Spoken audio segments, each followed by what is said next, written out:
स्वाध्याय टीवी।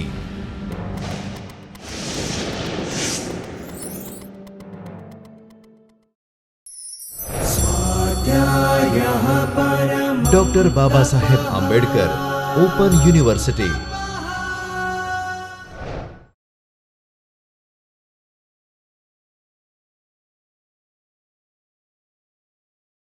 નમસ્તે વિદ્યાર્થી મિત્રો, અર્થશાસ્ત્રના મૂળભૂત ખ્યાલો EEC1 નો બ્લોક પહેલો જેનો આપણે પરિચય મેળવીએ છીએ, આ આખો બ્લોક જે છે એ અર્થશાસ્ત્ર સમજવા માટે જે પાયાના મૂળભૂત ખ્યાલો છે એનો પરિચય આપે છે. જેમ કે આપણે અત્યારે સમજીએ છીએ અર્થશાસ્ત્ર અને અર્થતંત્ર. તો અર્થતંત્રમાં શું હોય, અર્થશાસ્ત્ર એટલે શું અને અર્થશાસ્ત્ર શેનો અભ્યાસ કરે છે, એટલે કે અર્થશાસ્ત્રનું સ્વરૂપ અને કાર્યક્ષેત્ર. સૌથી પહેલા આજે આપણે જે સમજવાના છે તે છે નિક્ષેપ, ઉત્પાદન અને મૂડી.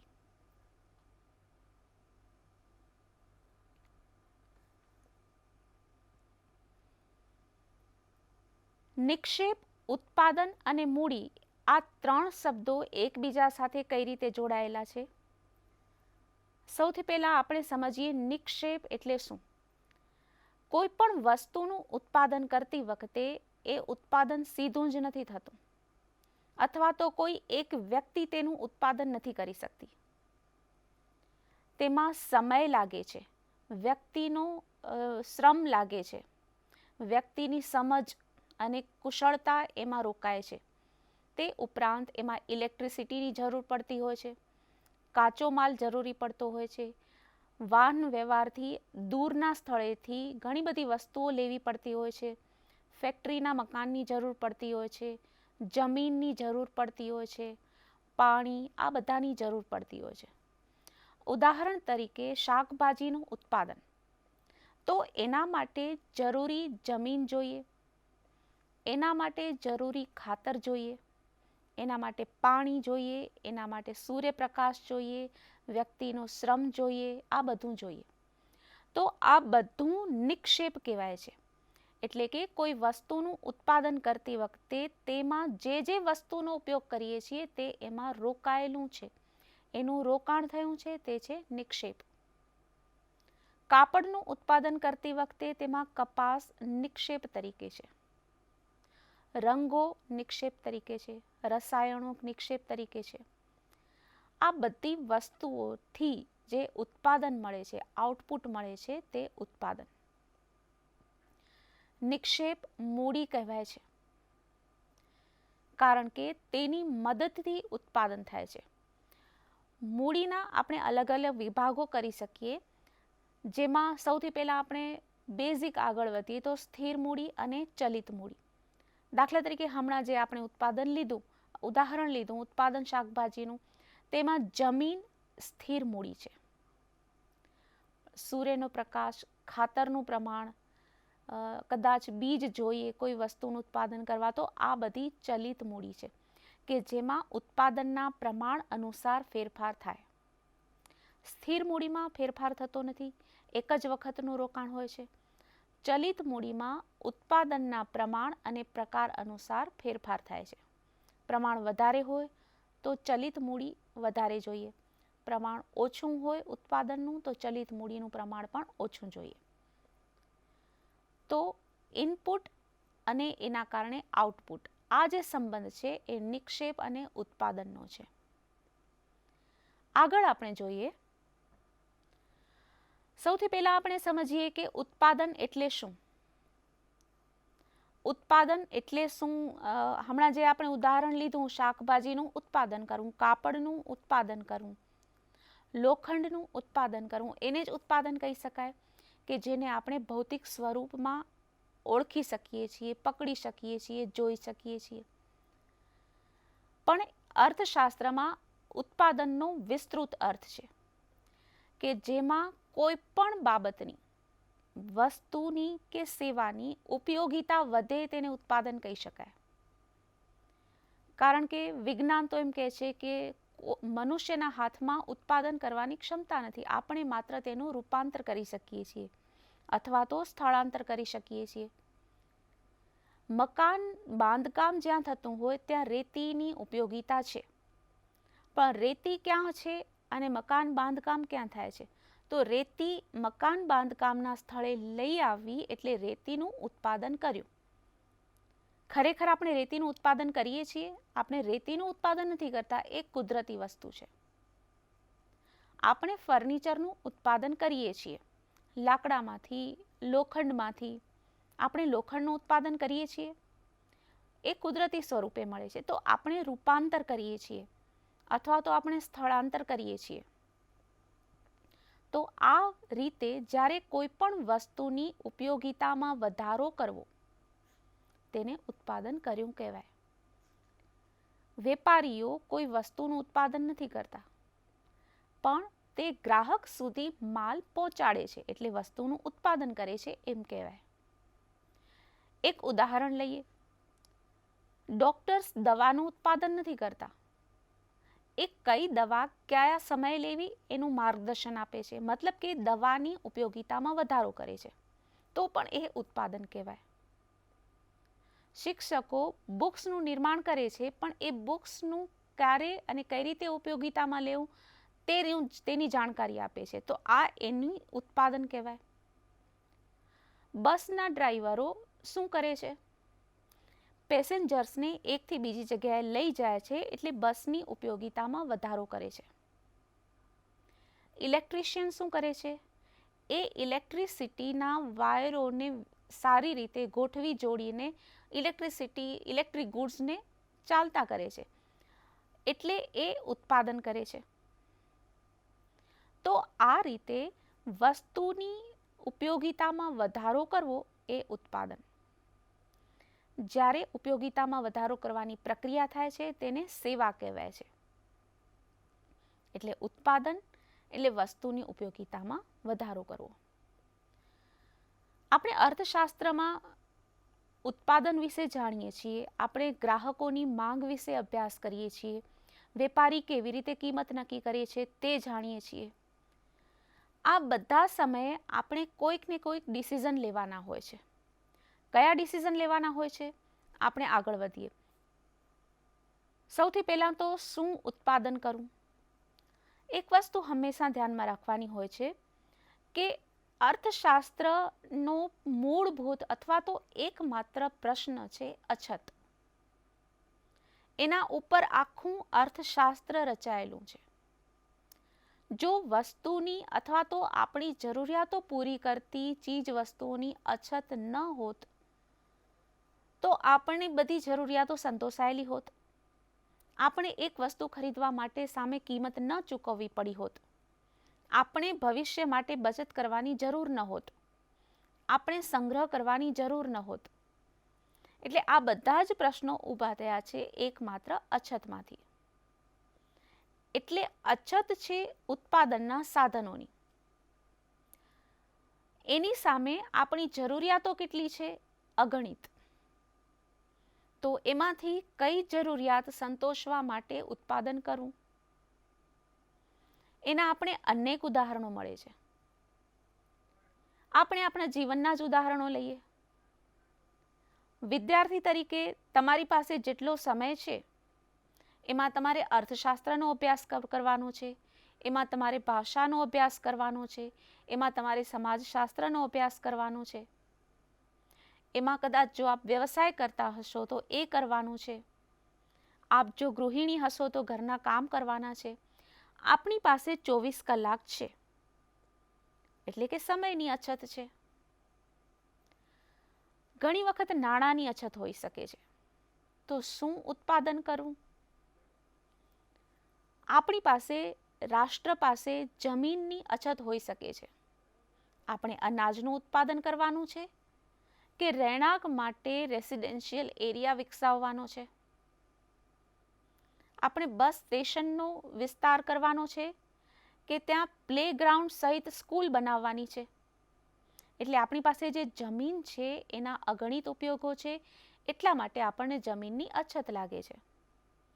એટલા માટે પહેલો આપણો ડિસિઝન લેવાનો થશે કઈ વસ્તુનું ઉત્પાદન કરવું અથવા તો શું ઉત્પાદન કરવું. આગળ આપણે જોઈએ પ્રશ્ન છે કેવી રીતે ઉત્પાદન કરવું. નિયમ પ્રમાણે જે રીતે ઉત્પાદન થતું હોય એ રીતે કરવાનું, પણ એના માટે કુશળ કારીગરો મળવા જોઈએ, એના તાલીમ પામેલા ટ્રેન્ડ વ્યક્તિઓ મળવા જોઈએ, જે લોકો સાહસ કરી શકે છે એવી વ્યક્તિ જોઈએ, જે લોકોમાં વેચાણની કળા છે એવી વ્યક્તિ જોઈએ, જેમાં જોખમ ઉઠાવવાની કળા છે એવી વ્યક્તિ જોઈએ, જે લોકો મિકેનિકલ જ્ઞાન ધરાવે છે એ લોકોની જરૂર પડે. એટલે દરેક પ્રકારની વ્યક્તિની જરૂર છે. તો કાં તો મશીનોથી ઉત્પાદન થઈ શકે અથવા તો શ્રમિકોથી ઉત્પાદન થઈ શકે. એક વસ્તુ ખાસ ધ્યાનમાં રાખવાની છે કે માત્ર શ્રમિકો કે માત્ર વ્યક્તિઓ કામ કરી શકે નહીં. તો આપણે કઈ રીતે ડિસિઝન લેવું કે શ્રમિકોને વધારે રાખવા છે કે મશીનો વધારે ઉપયોગમાં લેવા છે? તો આપણે અર્થશાસ્ત્ર તો એવું કહે છે કે આપણી પાસે જે વધારે હોય તેનો ઉપયોગ વધારે કરવાનો. દાખલા તરીકે ભારતમાં વસ્તી વધારે છે તો આપણે શ્રમિકોનો ઉપયોગ કરીએ. જો વ્યક્તિ ઓછી મળે, કામ કરવાવાળી વ્યક્તિઓ ઘણી બધી ન મળે તો મશીનોનો ઉપયોગ કરવો પડે. તેમ છતાં કેટલીક વસ્તુઓના ઉત્પાદનમાં અમુક પ્રમાણમાં મશીનો જોઈએ જ, કેટલીક વસ્તુમાં અમુક પ્રમાણમાં શ્રમિકો જોઈએ જ. એટલે એ પણ ડિસિઝન કરવાનો રહે. શ્રમિકોને એ પ્રકારે તાલીમ આપવાની રહે, એ પ્રકારે શિક્ષણ, સ્કૂલ, કોલેજીસનું માળખું બનાવવાનું રહે. તો આ બધી જ બાબતો અર્થતંત્રમાં અભ્યાસનો વિષય વસ્તુ બને છે. આગળ જોઈએ પ્રશ્ન છે કોના માટે ઉત્પાદન કરવું. આ પ્રશ્ન થોડો વિચિત્ર લાગે. આપણે બધા માટે ઉત્પાદન કરવાનું છે, આપણા બધા માટે ઉત્પાદન કરવાનું છે, પણ ફરીથી અહીંયા ધ્યાનમાં રાખવાનો છે પ્રશ્ન કે આપણી પાસે સાધનોની અછત છે. જો અનાજના ઉત્પાદન પાછળ ધ્યાન આપશું તો રહેણાંક માટે જમીન ઓછી મળશે.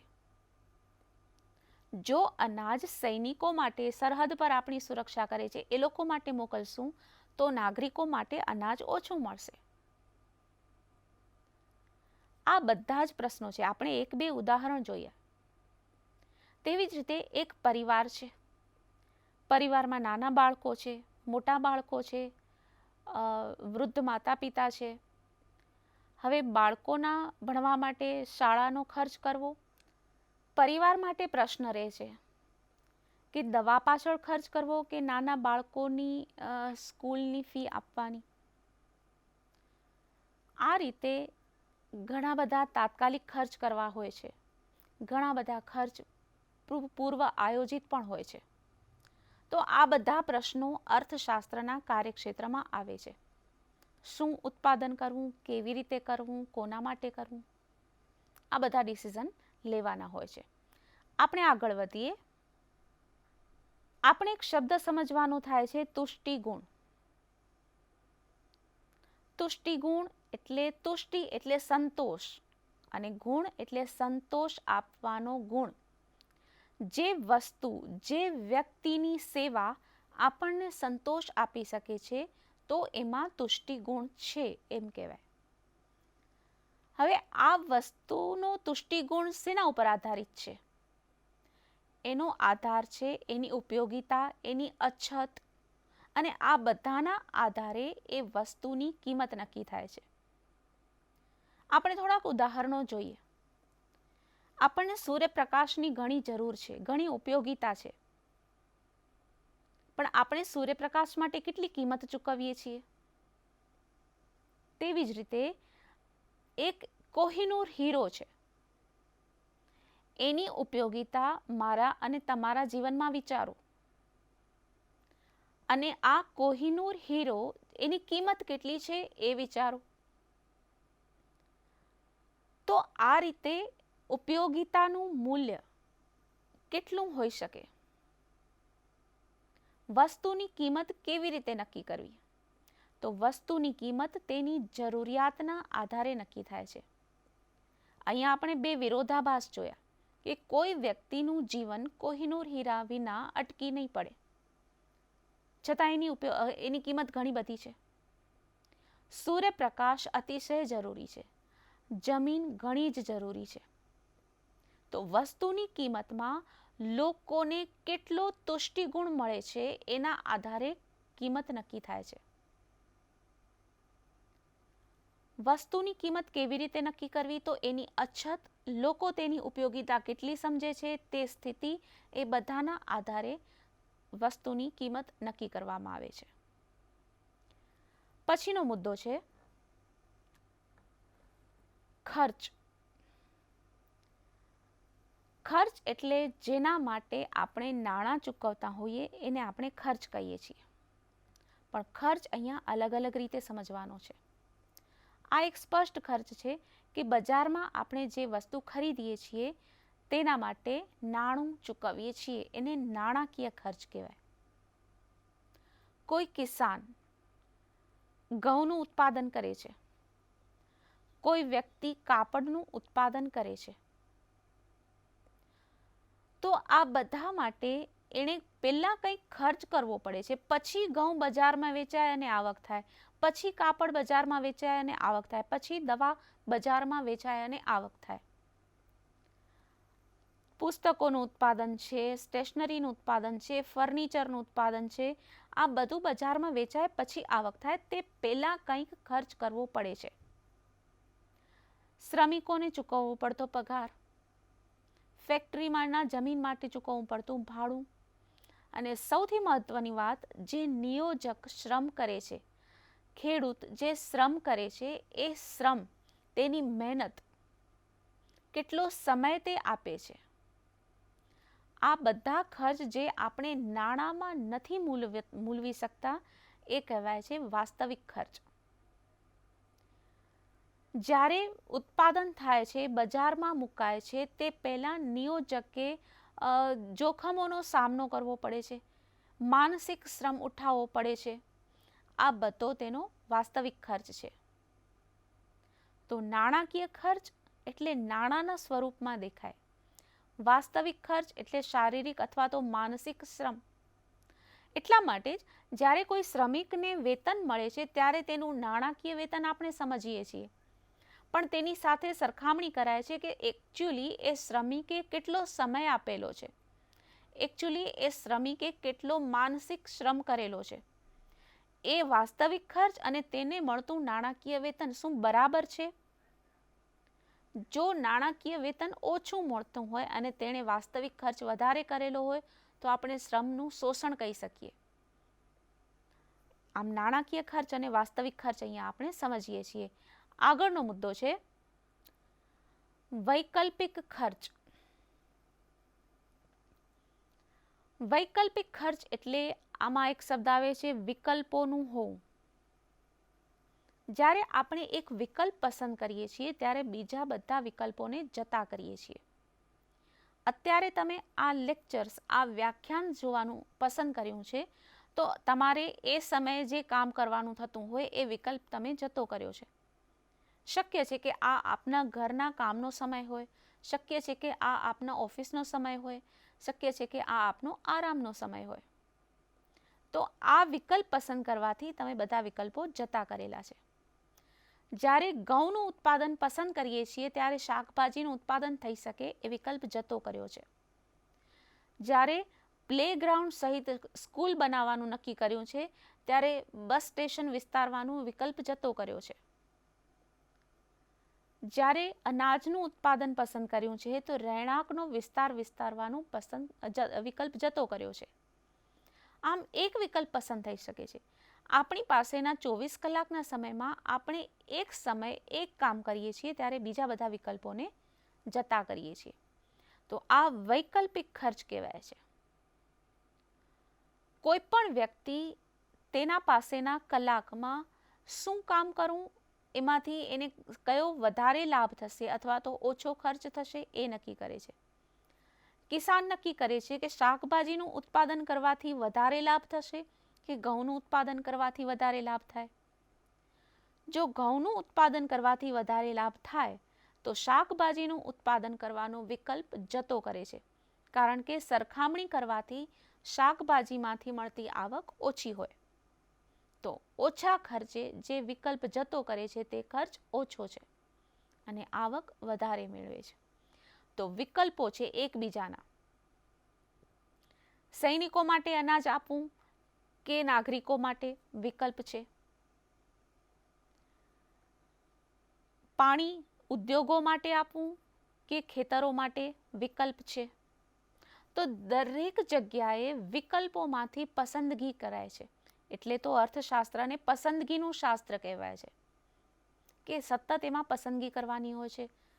આ સમયે શું કરવું, આ સમયનો ઉપયોગ કઈ રીતે કરવો, આ પૈસાની બચત કરવી કે અત્યારે ખર્ચ કરવો, કઈ વસ્તુ પર ખર્ચ કરવો, દવા ખરીદવી કે સ્કૂલના પુસ્તકો ખરીદવા, સતત એમાંથી પસંદગી કરવાની હોય છે. અર્થશાસ્ત્રને પસંદગીનું શાસ્ત્ર પણ કહેવાય છે.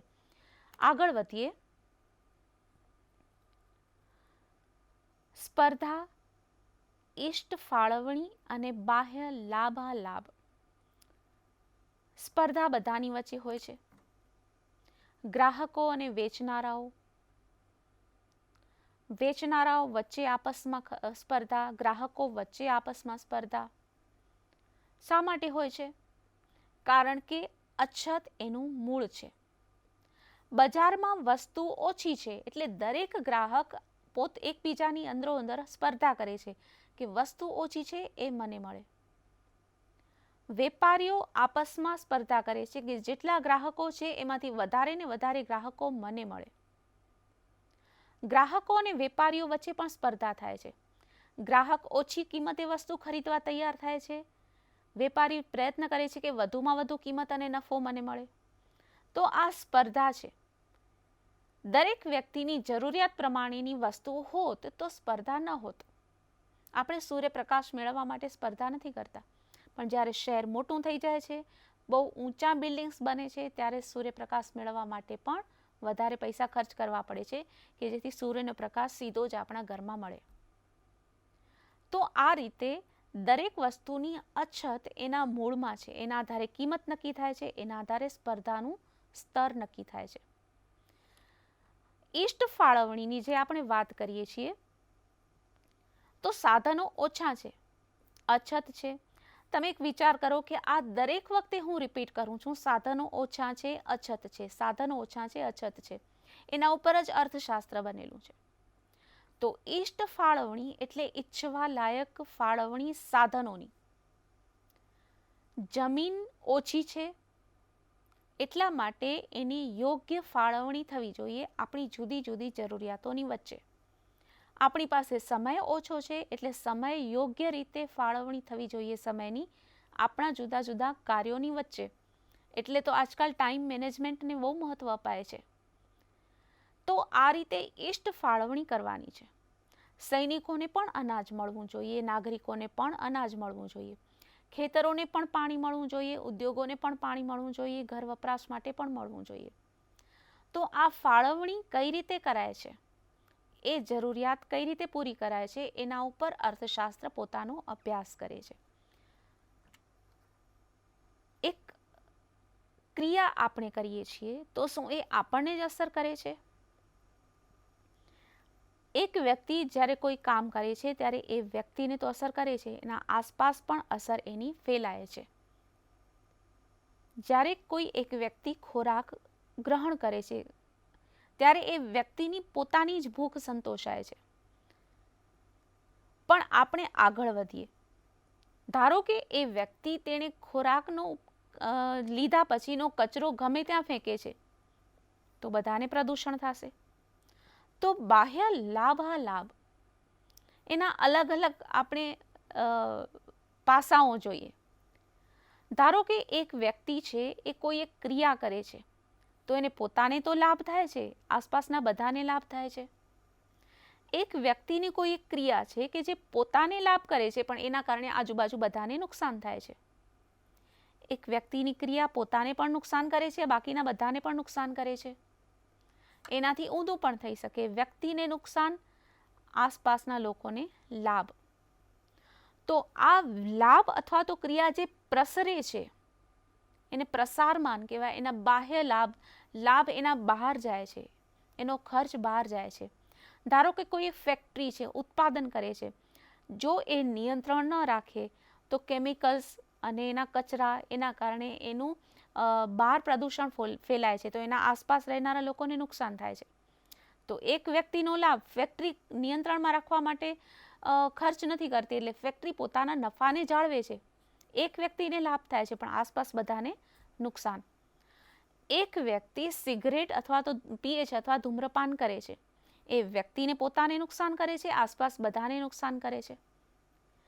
એક વ્યક્તિ શિક્ષણ મેળવે છે, એના કારણે વ્યક્તિને તો લાભ થાય જ છે, એ સમાજને પણ લાભ કરે છે. તો એક વ્યક્તિનો લાભ બધાને લાભ થાય છે. તો બાહ્ય લાભાલાભ, એક વ્યક્તિ અને એના કારણે થતી આસપાસના લોકોને અને સમાજને અસર. આ શા માટે આપણે અર્થશાસ્ત્રમાં આનું અધ્યયન કરીએ છીએ? કારણ કે અર્થશાસ્ત્ર સમાજશાસ્ત્ર છે, સમાજશાસ્ત્રનો એક ભાગ છે. એટલે એક વ્યક્તિનું વર્તન માત્ર એ વ્યક્તિ પૂરતું સીમિત નથી હોતું, આસપાસ બધા માટે પણ હોય છે.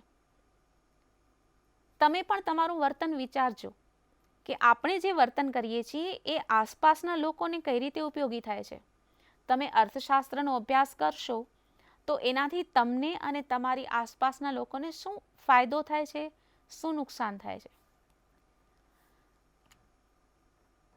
બાહ્ય લાભાલાભ એટલે એકનો ખર્ચ અન્યને લાભ થઈ શકે, એકને લાભ બધાને લાભ થઈ શકે, એકને લાભ બધાને ખર્ચ પણ થઈ શકે. તો બાહ્ય લાભાલાભ આપણે જોયા. આજના કાર્યમાં આપણે શું શું કર્યું એક વખત એને ફરીથી જોઈ જઈએ. સૌથી પહેલાં તો આપણે નિક્ષેપ વિશે જોયું, એટલે કે રોકાણ. ચલિત મૂડી અને સ્થિર મૂડી એ પણ નિક્ષેપમાં જ આવે છે. ઉત્પાદન એટલે શું અને ઉત્પાદન અંગેના નિર્ણયો, કયા નિર્ણયો લેવાના હોય છે. નાણાકીય ખર્ચ, વાસ્તવિક ખર્ચ, વૈકલ્પિક ખર્ચ એ વિશે સમજ્યા. સ્પર્ધા કોની વચ્ચે હોય છે અને સ્પર્ધા શા માટે હોય છે એ પણ આપણે સમજ મેળવી. ઇષ્ટ ફાળવણી એટલે ઉત્પાદનના સાધનોની જુદી જુદી જરૂરિયાતો માટે ઇષ્ટ ફાળવણી, એના વિશે આપણે સમજ મેળવી. અને અંતમાં આપણે બાહ્ય લાભાલાભ વિશે સમજ મેળવી. તો આ થયો આજનો આપણો એક ભાગ, એક ખંડ. અર્થશાસ્ત્ર જ્યારે આપણે અધ્યયન કરીએ છીએ ત્યારે એક વસ્તુ ખાસ ધ્યાનમાં રાખવાની કે આપણે આપણા જ જીવનનું અધ્યયન કરીએ છીએ. આપણે ખર્ચ કરીએ છીએ, આપણે વિકલ્પોની પસંદગી કરીએ છીએ, આપણે ઉત્પાદન પણ કરીએ છીએ, આપણે ઉત્પાદન ખરીદીએ પણ છીએ. આપણી ક્રિયા બહાર લાભ આપે છે અથવા તો બીજાને નુકસાન પણ કરે છે. તો અર્થશાસ્ત્રના આ શબ્દો સમજ્યા પછી આપણે આસપાસની પ્રવૃત્તિઓનું અને આપણી જાતની ક્રિયાઓનું નિરીક્ષણ કરીએ છીએ. એક ખાસ વાત ધ્યાનમાં રાખવાની છે કે તમે તમારા સમયને કઈ રીતે વિકલ્પોમાં વેચો છો, ટાઈમ મેનેજમેન્ટ કઈ રીતે કરો છો, એ વિશે એક લિસ્ટ બનાવો કે કયા કાર્ય માટે વધારે સમયની જરૂર છે, કયા કાર્ય માટે ઓછા સમયની જરૂર છે. અને અર્થશાસ્ત્ર વિશે જ્યારે આપ અધ્યયન કરવા બેસો છો ત્યારે કયા વિકલ્પોને જતા કરીને અર્થશાસ્ત્રનો અભ્યાસ કરવા બેસો છો. આટલું કરીએ, ફરી મળીએ. આભાર. સ્વાધ્યાયઃ પરમં તપ